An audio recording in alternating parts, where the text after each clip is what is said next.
Hello नमस्ते, मैं हूं Manisha. Welcome to RS only. और कुछ दिन पहले प्राइम मिनिस्टर ने एक स्पीच दी और उसमें कहा कि देश में हमें नेचुरल क्लीन एनर्जी या रिन्यूएबल एनर्जी के अंदर इन्वेस्टमेंट की ज्यादा जरूरत है और इस फील्ड में जो न्यूक्लियर सेक्टर है उसके अंदर हम प्राइवेट प्लेयर्स को अब एंट्री देना चाहते हैं। बहुत सारे रीजंस होते हैं, प्रोज एंड कॉन्स होते हैं, सारे डिस्कस करेंगे। उसके बाद में ये बिल लाया गया है, पार्लियामेंट में टेबल हुआ और उसके बाद में ये बिल अभी जॉइंट पार्लियामेंट्री कमेटी के पास में जा चुका है। वो उसको स्टडी करेंगे, कुछ चेंजेस प्रपोज होते हैं तो उनको देखा जाएगा, डिस्कशन होगा, वो सब बात की बातें हैं। बिल क्या है, ठीक है, purely from the point of view of current affairs. ठीक है, आपके एग्जाम में क्या चीज आती है, कैसा इस क्वेश्चन को यूज किया जा सकता है, क्या आपके लिए जानना जरूरी है, वही देखेंगे, गॉसिप नहीं करेंगे। ठीक है, चल फर्स्ट थिंग, न्यूज में क्यों आया? क्योंकि यूनियन गवर्नमेंट ने एटॉमिक एनर्जी बिल को क्लियरेंस दे दी है और इसको कहा गया है sustainable harnessing. So S sustainable harnessing advancement of nuclear energy for transforming India. ठीक है, सो इसलिए इसको शांति बिल बोला जा रहा है। फुल फॉर्म आपके लिए जरूरी है? यस, क्योंकि बिल का नाम है, the name of the bill is very important. कब इंट्रोड्यूस किया गया, दैट इज वेरी इंपॉर्टेंट। और बिल को प्रपोज किया गया है कि जो इस वक्त इंडिया में एटॉमिक एनर्जी एक्ट है 1962 का, उसके अंदर बहुत सारे अमेंडमेंट्स लाए जा रहे हैं। So technically atomic energy bill जो है, एक्ट जो है इंडिया का, उसके अंदर अमेंडमेंट्स नहीं लाए जा रहे हैं, वो एक्ट एज इट इज है। उसके बाद में हम एक नया एक्ट लाने की कोशिश कर रहे हैं। शांति बिल जब भी पास हो जाएगा तो एक्ट हो जाएगा, ठीक है ना, प्रेसिडेंट साइन कर देंगी एंड एवरीथिंग। इस एक्ट में बहुत सारी सिमिलरिटीज भी हैं और बहुत सारा जो अपन के पास में नए चेंजेस हैं वो भी हैं। इसमें सबसे बड़ा पॉइंट यही है कि इंडिया का जो न्यूक्लियर पावर सेक्टर जो बहुत tightly government of India control करती है, उसको हम प्राइवेट और फॉरेन पार्टिसिपेशन के लिए ओपन करेंगे, उसमें हम अलाउ करेंगे। और ऐसा तो है नहीं कि वो न्यूक्लियर बॉम्ब बनाएंगे, ठीक है ना, सिर्फ और सिर्फ एनर्जी के लिए, जो कि सिविल न्यूक्लियर एनर्जी कहलाती है। तो this is like a clean energy के लिए एक बहुत बड़ा इनिशिएटिव। ये कुछ साल पहले जब सोलर एनर्जी के लिए आया था ना, तब भी काफी शोर हुआ था। बट सोलर एनर्जी जिस स्टेज पे इंडिया में है और जिस तेजी से इंडिया के अंदर सोलर एनर्जी सेक्टर के अंदर डेवलपमेंट हो रहा है, इन्वेस्टमेंट हो रहा है, R&D डेवलपमेंट देखने को मिल रहा है, नए नए इनोवेशन देखने को मिल रहे हैं, अच्छा रिजल्ट आ रहा है एनर्जी प्रोडक्शन में, वो नहीं होता अगर प्राइवेट प्लेयर्स नहीं होते तो this is like a start. Support है भी नहीं भी है, लेट्स सी क्या होता है। ठीक है, बैकग्राउंड यही है कि इंडिया का जो न्यूक्लियर पावर प्रोग्राम है उसे हिस्टोरिकली DAE के मॉडल पे ही बनाया गया है और NPCIL ही इसका एक्सक्लूसिव कंट्रोल रखती है। NPCIL क्या है? Nuclear power corporation of India limited. ये एक सरकारी कंपनी है और यही ओवरसी करती है जितनी भी न्यूक्लियर पावर के ऊपर जो भी रिएक्टर्स बन रहे हैं, जो भी कंपनीज इन्वॉल्व हो रही हैं, जो भी कंपोनेंट्स चाहिए, डेवलपमेंट हो रहा है, एनर्जी बन रही है, सब कुछ NPCIL ही देखता है। ठीक है, इसमें इसको स्ट्रेटेजिक ऑटोनॉमी भी दी गई है, सेफ्टी के बारे में बात भी की गई है और इसका यही रिजल्ट है कि हम बहुत धीरे धीरे न्यूक्लियर एनर्जी के ऊपर काम कर पाए हैं। जब से मैं देख रही हूँ ना, जब से मैंने थोड़ा बहुत पढ़ाई करना शुरू किया है बड़े होने के बाद में, like may be when I was 15 और 16 years old, around even before 2 decades ago, तब से मैं एक ही चीज सुन रही हूँ कि रावत भाटा का जो न्यूक्लियर पावर प्लांट है राजस्थान का कोटा में जो है, उसको एक्सपैंड करेंगे। वो तब से एक्सपैंड ही हो रहा है, एक्सपैंड हो नहीं रहा है। क्यों? क्योंकि गवर्नमेंट एक सर्टन लेवल तक ही एफिशिएंसी प्रोवाइड कर सकती है। Government's job is not to run business, it is to regulate the business. और इसीलिए गवर्नमेंट अब इस फील्ड में भी प्राइवेट एंटरप्राइजेस को एंट्री देने के प्लान में है। ठीक है, कभी फंडिंग की कमी होती है, कभी टेक्नोलॉजी की कमी होती है, कभी एक्सपर्टीज की कमी होती है, तो गवर्नमेंट के पास में कमियां रहती हैं। लेकिन प्राइवेट प्लेयर्स को प्रॉफिट कमाना होता है। दूसरी चीज, प्राइवेट प्लेयर्स को कंपटीशन जीतना होता है और उसका एक ही काम होता है, ज्यादा से ज्यादा इन्वेस्टमेंट करा जाए, ज्यादा से ज्यादा best of the best customer को दिया जाए, सो दैट कंपटीशन में जीत बनाई रखी जा सके। कंपिटेटिव प्राइसिंग वगैरह भी वहीं से कॉन्सेप्ट आता है। गवर्नमेंट तो कुछ भी प्राइस दो चाहे ना दो, वेलफेयर स्टेट है, चल फ्री में भी दो, गवर्नमेंट एक्सपर्टीज नहीं दे सकती है। ठीक है, प्राइवेट प्लेयर्स, इंडिया का टारगेट क्या है कि हम 2070 तक नेट जीरो एमिशन करेंगे। 2070 का हमारा टारगेट है कि जितनी भी हम कन्वेंशनल सोर्सेज से एनर्जी बना रहे हैं, उन सोर्सेज का यूज हम जीरो कर दें, यानी कि कार्बन फुटप्रिंट जो है वो इंडिया का एनर्जी के सेक्टर में जीरो हो जाए। इसके बाद में हमारा यही एम है कि हम एनर्जी सोर्सेज को कन्वेंशनल सोर्सेज से हटा के रिन्यूएबल रिसोर्सेज के ऊपर लेकर आ रहे हैं। कन्वेंशनल सोर्सेज कौन से होते हैं? कोल बर्निंग, नेचुरल गैस बर्निंग, ठीक है, पेट्रोलियम बर्निंग, ये सारे को अपन बर्न करके जो इलेक्ट्रिसिटी बना रहे हैं, ये नहीं करना है। अपन को रिन्यूएबल सोर्सेज पे आना है, यानी कि सोलर, विंड, टाइडल, हाइड्रो, जो आपकी हाइडल पावर हो गई, और क्या होती है, हाइब्रिड पावर होती है, ठीक है वो, और nuclear energy. Okay, right. Nuclear energy जो अपन की सिविल न्यूक्लियर एनर्जी होती है उसमें कौन सा फॉर्मूला लगता है? Nuclear fission energy. Nuclear fusion is a different thing. Hydrogen bomb वाली जो चीज होती है ना, that is a nuclear fusion reaction. जो सिविल न्यूक्लियर एनर्जी होती है that is nuclear fission reaction. ठीक है। बहुत सारा रिन्यूएबल एनर्जी में बहुत ज्यादा एक्सपेंशन हो रहा है। ट्रेडिशनल कोल बेस्ड सोर्सेज जो हैं उनको बहुत ज्यादा कंस्ट्रेंट्स फेस करने पड़ रहे हैं, बिकॉज इंडिया क्या है? इंडिया है क्लाइमेट चेंज से लड़ने के लिए जितनी भी दुनिया भर में ऑर्गेनाइजेशंस बनाई गई हैं, इंडिया उनमें सबसे आगे एक्ट करना चाहता है। भैया हम क्लाइमेट चेंज के खिलाफ हैं, तो जो भी पोल्यूशन हो रहा है, ग्रीन हाउस गैसेस का रिलीज हो रहा है, CFCs HFCs इनका रिलीज हो रहा है, किसी भी तरह से कोई बर्निंग हो रही है, कंबशन है, वेस्ट प्रोडक्शन हो गया, जनरेशन हो गया, उसका डिस्पोजल हो गया, इन सब चीजों को हम हैंडल करना चाहते हैं। We do not want to destroy the world, destroy earth, right. Next, nuclear energy को इसी कारण से बहुत ज्यादा रिपोजिशन किया जा रहा है कि भाई ये बहुत क्लीन है, रिलायबल है, सेफ है। Ma'am nuclear energy safe? वो चेरनोबिल याद है, पर वो सिर्फ चेरनोबिल ही तो है, एक ही तो है। मतलब एक इतना बड़ा एग्जांपल है, आई अंडरस्टैंड दैट थोड़ी बहुत लीकेजेस अपन को कभी जापान से न्यूज आ जाती है, कभी जर्मनी से न्यूज आ जाती है, yes, but they are not disasters as you are imagining. तो नहीं होगा ना इंडिया में भी, भाई आज तक नहीं हुआ तो अब भी नहीं होगा। अब कोई मुझे मत बोलना कि मैम मर्फीज लॉ लग जाएगा, नहीं लगाएंगे ना, मर्फीज लॉ नहीं लगेगा, ठीक है, कोई बात नहीं। इधर ध्यान देते हैं। और लॉन्ग टर्म एनर्जी सिक्योरिटी के लिए न्यूक्लियर एनर्जी के अंदर इन्वेस्टमेंट बहुत अच्छा से, it's good, it's clean, it's easy and it's safe. ठीक है, तो ये एक अच्छा ऑप्शन है जिसको एक तरह से ऑप्शन को स्टडी किया जा रहा है। ठीक है, ओके। इंडिया के न्यूक्लियर एनर्जी सेक्टर को रिफॉर्म करने की बात हो रही है, तो सबसे पहले तो यही हो गया कि इंडिया को अपनी एनर्जी को ट्रांजिशन करना है। रिन्यूएबल सोर्सेज जो हैं इनकंसिस्टेंट हैं। क्यों इनकंसिस्टेंट है? फॉर एग्जांपल सोलर एनर्जी की बात करते हैं, अगर आप राजस्थान, हरियाणा, पंजाब इन जगहों की बात कर रहे हो, गुजरात की बात कर रहे हो, parts of Madhya Pradesh, parts of Maharashtra, तो हाँ, यहाँ पर सोलर एनर्जी अच्छे से बन सकती है। और इसमें भी राजस्थान नंबर 1 पे। क्यों? क्योंकि out of 365 days 220 days direct hot sunlight हमारे पास में अवेलेबल है। ये तो ठीक है। और इसी कारण से विंड एनर्जी भी है, लेकिन कई इंडिया में बहुत सारी ऐसी जगह हैं जहां पर विंड एनर्जी कंसिस्टेंट नहीं है। ठीक है, विंड्स कंसिस्टेंट नहीं है। दूसरी चीज, सोलर एनर्जी कंसिस्टेंट नहीं है। जैसे नॉर्थ ईस्ट वाले इलाके में चले जाओ, उत्तराखंड या फिर नॉर्थ उत्तराखंड, कश्मीर, लद्दाख, इन एरियाज में चले जाओ, सोलर एनर्जी डायरेक्ट कंसिस्टेंसी पे नहीं है। विंड एनर्जी भी बहुत ज्यादा आपको नहीं मिलेगी। जो बहुत फॉरेस्टेड लैंड्स हैं या फिर जो लीवर्ड साइड ऑफ वेस्टर्न घाट से, वहां पर विंड एनर्जी, सोलर एनर्जी कोई काम की नहीं है, नहीं बनेगी इतनी। टाइडल एनर्जी भी उन जगहों पे बन सकती है जहां पर बहुत ज्यादा टाइडल वेरिएशन आता है, और इंडिया की कोस्टलाइन के अनुसार बहुत सारी ऐसी जगह नहीं है जहां पर अपन टाइडल एनर्जी बना सकें। हाइडल एनर्जी यस बना सकते हो, लेकिन कितने डैम्स, उसके लिए पहले डैम कंस्ट्रक्ट करो। जो डैम हैं उनमें उनमें हाइड्रो एनर्जी चल रही है, बहुत बढ़िया चल रही है, उसके अंदर अपन और उसकी कैपेसिटी नहीं बढ़ा सकते, because we are already using them to their full capacity. आपको नए डैम्स बनाने पड़ेंगे हाइडल एनर्जी के लिए, तो बहुत ज्यादा इन्वेस्टमेंट मांगते हैं, इतना पानी ही नहीं है तो कहां से डैम बना दोगे।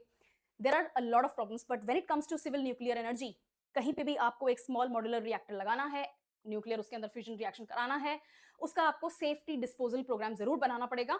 बट अदर देन दैट ये बहुत इंटरेस्टिंगली इजी ऑप्शन अवेलेबल है। तो आपके पास में एनर्जी ट्रांजिशन की जो नीड्स हैं वो बहुत अच्छे से आपके न्यूक्लियर पावर पूरी कर सकता है। इसके अलावा कैपिटल रिस्ट्रिक्शन और कोई टेक्नोलॉजी प्रॉब्लम हमारे पास में ये है, पैसे की कमी नहीं है। भारत सरकार के पास में न्यूक्लियर एनर्जी के लिए पैसे की कोई कमी नहीं है, टेक्नोलॉजी की कमी नहीं है, नियत की कमी है। लेकिन मैंने यहाँ पर इन्वेस्टमेंट की प्रॉब्लम बताई है। इन्वेस्टमेंट प्रॉब्लम यहाँ पर इसलिए है क्योंकि हम एक्सपैंड करने में प्रॉब्लम हो रही है। अगर आप कुंदनकुलम न्यूक्लियर पावर प्लांट जो था, मनमोहन सिंह जी सरकार लेकर आ रही थी, जो सेकंड सरकार थी ना, UPA 2, वो लेकर आ रहे थे, और वहां पर इतना इतना रेजिस्टेंस हुआ वहां पे कि पॉसिबल नहीं हो पाया। और वो जो प्रोजेक्ट है उस टाइम पहले शेल्फ करना पड़ा, फिर डिले हो गया। अब उसकी 6 यूनिट्स हैं जिनमें से 2 तो फंक्शन कर रही हैं, और जो बाकी की तीसरी चौथी यूनिट है, अभी जब रशिया के प्रेसिडेंट आए थे तो उसके ऊपर भी काफी सिग्नेचर्स हुए हैं कि भैया इसको हम एक्सपैंड करेंगे, हम इन्वेस्टमेंट करेंगे। यू नीड इन्वेस्टमेंट का इंटेंट ऑल्सो।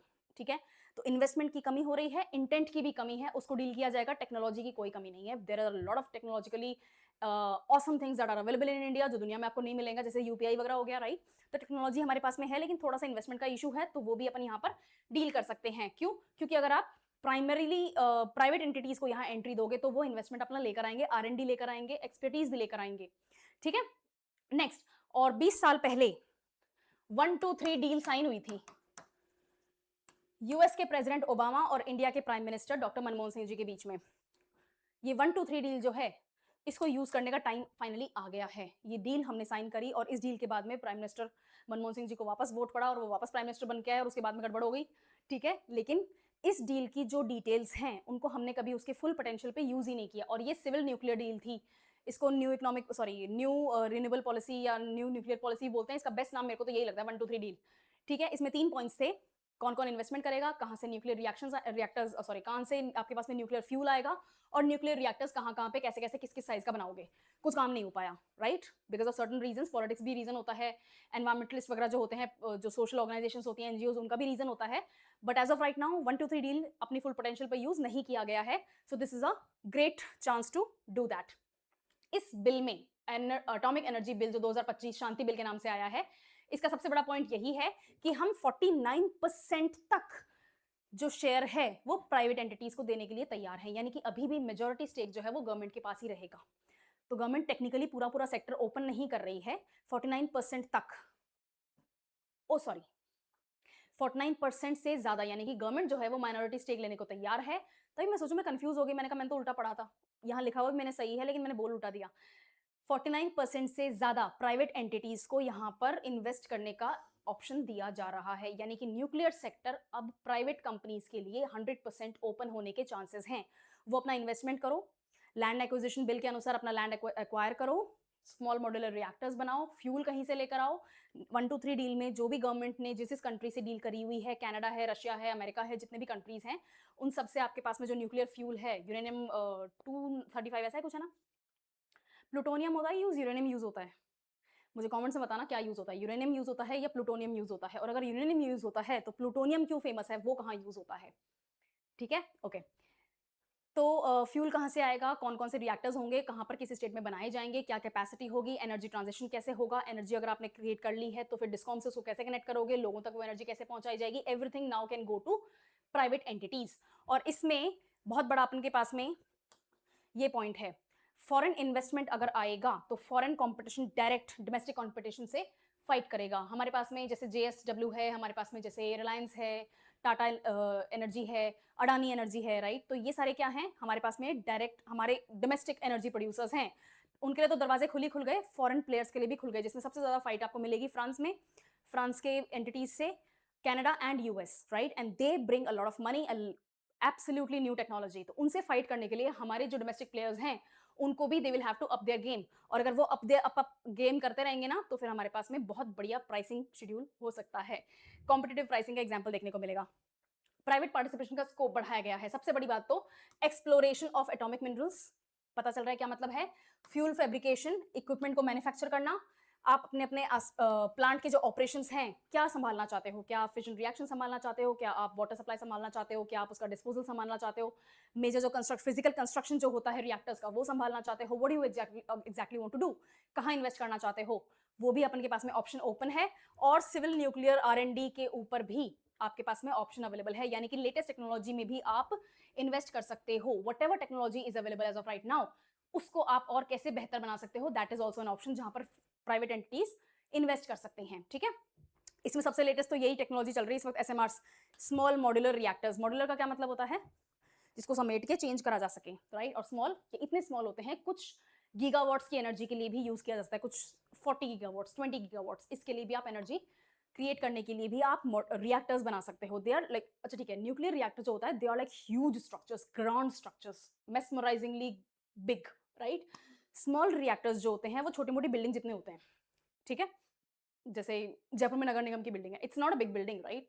JDA की बिल्डिंग है, it's not a big building. तो इतने छोटे छोटे रिएक्टर्स जगह जगह पे बनाए जा सकते हैं, जिससे कि एनर्जी को डाइवर्सिफाई किया जा सके, और जितना छोटा रिएक्टर होगा उतना कम फ्यूल यूज होगा, उतना कम वेस्टेज होगा, तो उसको डिस्पोज ऑफ करना भी उतना ही ईजी होगा, उतना ही सेफ होगा, उतना ही इन्वेस्टमेंट फ्रेंडली होगा, कम इन्वेस्टमेंट लगेगा। ठीक है, ओके। न्यूक्लियर कैपेसिटी को स्केल करने का इंडिया का एम्बिशन ये है 100 गीगावाट बाय 2047। ठीक है, ये आपके टारगेट इंपॉर्टेंट है, और 2070 तक हमें नेट जीरो एमिशन करना है। न्यूक्लियर एनर्जी मिशन के लिए हमारे पास में इस वक्त इन्वेस्टमेंट 20,000 करोड़ का है। मैम बजट में तो आया ही नहीं होगा अभी तक, तो बिल ही है। हाँ जी, बिल है, मान लेते हैं पहली बात तो विंटर सेशन में काम होने वाला नहीं है, पर मान लेते हैं कि पास भी हो गया, प्रेसिडेंट ने साइन भी कर दिए, लेकिन इसके ऊपर तब तक एक भी रुपया रिलीज नहीं होगा जब तक बजट सेशन में इसको मान्यता नहीं मिल जाती है। बजट सेशन में बजट पास होगा, बजट के बाद में इसका एक आउटलेट डिसाइड किया जाएगा, और कंसोलिडेटेड फंड ऑफ इंडिया में से इस पैसे को निकालना पड़ेगा, तब जाके ये पॉलिसी स्टार्ट होगी। That is a standard procedure. लेकिन आपके पास में पता होना चाहिए कि क्या इसका एम है, फोकस किस चीज के ऊपर है, R&D along with deployment of small modular reactors. और हमारा गोल ये है कि आने वाले 8 साल के अंदर अंदर हमें इंडिया के अंदर एटलीस्ट 5 इंडिजिनसली डेवलप्ड एसएमआर्स को ऑपरेशनलाइज करना है, यानी कि डेवलप भी करने हैं, क्रिएट भी करने हैं, कंस्ट्रक्ट भी करने हैं, और उनके अंदर इलेक्ट्रिसिटी पैदा भी हो जानी चाहिए विद इन 8 ईयर्स, तो 26 से लेकर 33 तक। ठीक है, नेक्स्ट एसएमआर्स के बारे में थोड़ी सी है कि भाई इंफॉर्मेशन कि भाई ये फास्ट होते हैं, कंस्ट्रक्शन का बहुत फास्ट होता है क्योंकि छोटे होते हैं तो कॉस्ट भी कम लगती है। डीकार्बोनाइजेशन के लिए भी बहुत इंटरेस्टिंगली आइडियल सिचुएशन क्रिएट हो जाती है, और कार्बन न्यूट्रल के लिए भी अपन के पास में बहुत बढ़िया एक ऑप्शन है। बहुत बड़े बड़े ग्रांड स्ट्रक्चर्स में सैकड़ों करोड़ तो रुपए लग जाते हैं, 1000 करोड़ का तो आपको इन्वेस्टमेंट करना पड़ जाता है। 20,000 करोड़ में आप 5 अगर रिएक्टर्स बनाने की सोच रहे हो तो 500 करोड़ में बन गया एक। 5 नहीं, कितने बनेगा, 250, 5 4 24, 400 करोड़ में एक बन जाएगा। ठीक है, right. Indian ASMR designs, Bharat small reactors ये अपना डिजाइन है, भारत स्मॉल मॉड्यूलर रिएक्टर ये भी अपना डिजाइन है, और ये सारे डिजाइन कौन बना रहा है, BARC, Bhabha atomic research centre. इसका हेड ऑफिस कहाँ है, मुंबई में। ठीक है, तो बार्क इन डिजाइन्स को बना चुका है और इन डिजाइन्स के ऊपर बहुत एडवांस स्टेज पे काम चल रहा है।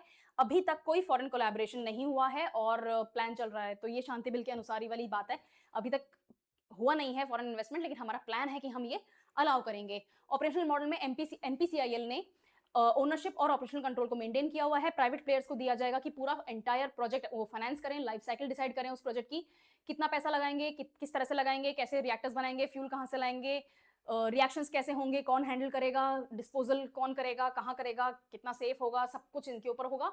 और long term captive power supply भी, मतलब ठीक है, मतलब पावर बनने लग गई ना, तो पावर बनने के बाद में कितनी ज्यादा क्या कहते हैं पावर डिस्ट्रीब्यूशन होगा, कितनी ज्यादा वो पावर बनाएंगे, कैसे डिस्ट्रीब्यूट करेंगे, डिस्कॉम के साथ में कैसे लिंक होगा, जनता तक वो इलेक्ट्रिसिटी कैसे पहुंचेगी, किस प्राइसिंग पे डिवीजन होगा, वो सारी चीजें भी एनपीसीआईएल ही अभी तक डिसाइड करेगा। और ये पोटेंशियल साइट्स हैं, ये आइडिया लगाया जा रहा है, अभी तक डिसाइड हुआ नहीं है, बट इसके ऊपर स्पेक्यूलेशन है। ठीक है, तो जैसे जैसे न्यूज आती जाएगी कि भाई यहाँ पर इन्वेस्टमेंट आया है, इनको इन्वेस्टमेंट करने की अनुमति दी गई है, ये तभी पॉसिबल है जब शांति बिल एक्ट बन जाए। ठीक है, ओके। न्यूक्लियर रिलायबिलिटी, इसके ऊपर डिस्कशन है, अभी तक तो बिल आया है, एक्ट नहीं बना हुआ है, जेपीसी के पास में चल रहा है, डिस्कशन वगैरह होंगे, ये सारी बातों की बातें हैं। पढ़ने के लिए, जानकारी के लिए ये जरूरी है कि अगर ये एक्ट बन जाता है तो ऐसे कानून हैं जो लायबिलिटी इस्टेब्लिश करते हैं। इस देश ने भोपाल ट्रेजेडी देखी हुई है, यूनियन कार्बाइड की भोपाल ट्रेजेडी, राइट, देखिए ना, thousands and thousands of people died, और आज भी वहां पर बहुत सारी जेनेटिक इश्यूज लोगों में देखने को मिलते हैं। जिस देश ने भोपाल कांड देखा हुआ है वो अंधा तो अलाउ नहीं करने वाले हैं, यानी कि अगर आपके न्यूक्लियर रिएक्टर में कोई भी इशू हो जाता है तो लायबिलिटी सेट की जाएगी, कॉम्पेंसेशन एंड पनिशमेंट वो दोनों सेट किए जाएंगे, वहां पर डिस्कशन होना जरूरी है। राइट ऑफ रिकोर्स होगा, और अभी तक यही डिसाइड किया गया है कि राइट ऑफ रिकोर्स होगा। इसके अलावा आप सप्लायर से डैमेजेस को के लिए पैसा सीख कर सकते हैं, और यही बहुत बड़ी प्रॉब्लम है कि फॉरेन वेंडर्स थोड़ा सा दूर हैं, यानी कि आप यहाँ आओ, इन्वेस्टमेंट करो और कांड करके भाग जाओ, उनको ये चाहिए, हम ये प्रोवाइड करने के लिए भी रेडी नहीं है। राइट ऑफ रिकोर्स का आपको मतलब पता होना चाहिए। राइट ऑफ रिकोर्स का मतलब यही होता है कि अगर गड़बड़ हो गई तो जुर्माना कौन भरेगा, राइट ऑफ रिकोर्स का यही मतलब होता है। ठीक है, लाइबिलिटी कैसे सेट की जाएगी, और इसका सोल्यूशन अभी तक यही प्रपोज किया गया है कि लिमिटेड सप्लायर लाइबिलिटी हो, एक पर्टिकुलर पैसे के थ्रेशोल्ड के बाद में उनके ऊपर लाइबिलिटी नहीं होनी चाहिए, इंश्योरेंस पूल बनना चाहिए, ग्लोबल न्यूक्लियर लाइबिलिटी कन्वेंशन जो हैं उनके अनुसार लाइबिलिटी सेट होनी चाहिए। इसमें 3 नाम आपके लिए बहुत ज्यादा जरूरी हैं। ग्लोबल न्यूक्लियर लाइबिलिटी कन्वेंशन जो है उसमें आपके पास में Paris convention, let me right this here, right, Paris convention, Brussels convention और वियना